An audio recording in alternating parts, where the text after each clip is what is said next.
గారు మరి అలాంటి వ్యక్తికి మీరందరూ కూడా అండగా ఉండాల్సిన అవసరం ఉంది. మరి ఖచ్చితంగా జగన్మోహన్ రెడ్డి గారిని మరొకసారి ముఖ్యమంత్రి చేసుకోవాల్సిన అవసరం ఎంతైనా ఉందని చెప్పి కూడా ఈ సందర్భంగా మీకు అందరికీ కూడా తెలియజేసుకుంటున్నాను. మరి ఈరోజు దేశంలో అనేక రాష్ట్రాలు ఉన్నాయి. అనేక రాష్ట్రాల్లో మరి ఈరోజు బీసీలుగా ముఖ్యమంత్రిగా ఉన్నారు, ఎస్సీలు ముఖ్యమంత్రిగా ఉన్నారు. మరి మరి మైనార్టీలు కూడా కొందరు ముఖ్యమంత్రిగా పనిచేయడం జరిగింది. మరి అలాంటి వ్యక్తులు కూడా చేయనటువంటి విధంగా మరి ఈ రోజు మన ముఖ్యమంత్రి గారు ప్రతి సందర్భంలో కూడా నా బీసీలు, నా ఎస్సీలు, నా ఎస్టీలు, నా మైనార్టీలని చెప్పే ఏకైక నాయకుడు ఒక జగన్మోహన్ రెడ్డి గారు మాత్రమే. మరి అలాంటి వ్యక్తిని మనమందరం కూడా ఆదరించాల్సిన అవసరం ఉంది. మరొకసారి జగన్మోహన్ రెడ్డి గారిని ముఖ్యమంత్రి చేసుకోవాల్సిన అవసరం కూడా ఎంతైనా ఉందని చెప్పి కూడా ఈ సందర్భంగా మీకు అందరికీ కూడా తెలియజేసుకుంటున్నాను. మరి ఈరోజు నగరి నియోజకవర్గానికి వస్తే మరి ఈ నగరి నియోజకవర్గం మరి అనేక మంది నాయకులు, పెద్ద పెద్ద నాయకులు ఇక్కడ నుంచి ప్రాతినిధ్యం వహించారు. మరి ఇక్కడ నుంచి మంత్రులుగా కూడా పనిచేసిన పరిస్థితి ఉంది. మరి నగరి నియోజకవర్గం అనేది ఎప్పుడు కూడా అభివృద్ధి పదంలోకి ముందుకు వెళ్ళలేదు.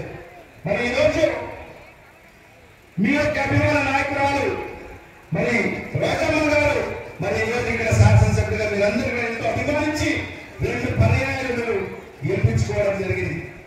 మరి ఈరోజు 2 సంవత్సరాలు కోవిడ్ ఉన్నా కూడా మరి ఆ కోవిడ్ సందర్భంలో మనం చూశాం.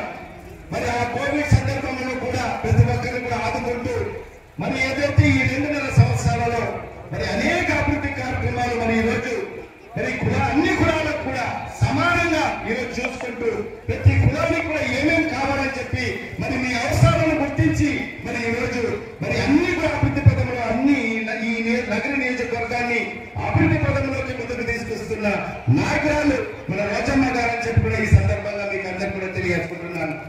మరి ఎప్పుడు ఎవరు గెలిచినా కూడా ఈ నగర నగరంలో మరి ఎప్పుడు కూడా 2000, 3000 మెజార్టీ కన్నా ఎప్పుడు ఉండేది కాదు.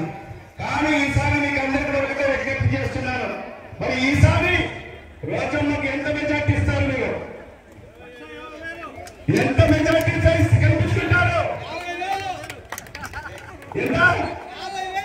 50,000తో రాజమ్మ గారికి మీరు మరొక్కసారి గెలిపించుకొని మరి ఆమెను మీరు పంపిస్తే మళ్ళీ 5 ఏళ్ల కాలంలో మరి నగరి నియోజకవర్గ రూపురేఖలన్నీ కూడా మారుస్తుందని చెప్పి నాకైతే పూర్తిగా నమ్మకం, విశ్వాసం ఉంది. ఎందుకంటే ఒక పని పట్టుకుంటే ఖచ్చితంగా అది నెరవేరేంత వరకు కూడా మరి అధికారులకు కానీ మరి ఏదైతే మంత్రులకు కానీ ఎవరిని కూడా వదలకోకుండా మరి ఆ పని నెరవేర్చేంత వరకు కూడా మరి అంత కష్టపడి పనిచేస్తుంది. కాబట్టి ఖచ్చితంగా రాబోయే రోజుల్లో మీరు రోజమ్మని అత్యధిక మెజార్టీతో గెలిపించుకుంటే ఈ నగరీ నియోజకవర్గం ఖచ్చితంగా నేనైతే అనుకుంటా 175 స్థానాల్లో ఖచ్చితంగా ఒక ఆదర్శ నియోజకవర్గంగా తయారు చేస్తారని చెప్పి నేనైతే నమ్మకంగా విశ్వసిస్తూ మరొక్కసారి మీరందరూ కూడా రోజమ్మ గారిని దీవించండి, ఆశీర్వదించండి. మరి అదే విధంగా మరి రాబోయే రోజుల్లో కూడా మీకు అందరూ కూడా మైనార్టీ సోదరులందరూ కూడా విజ్ఞప్తి చేస్తున్నాను. మరి ఇప్పుడే మా మహి గారు చెప్పారు, మరి మాకు నగరిలో కూడా మాకు ఒక షాదీఖానా కావాలని చెప్పి కూడా కోరడం జరిగింది. ఖచ్చితంగా ఇవాళ ఈ వేదిక పై నుంచి మీకు మాటిస్తున్నాను. మరొకసారి రాజమ్మను అత్యధిక మెజార్టీతో గెలిపించండి.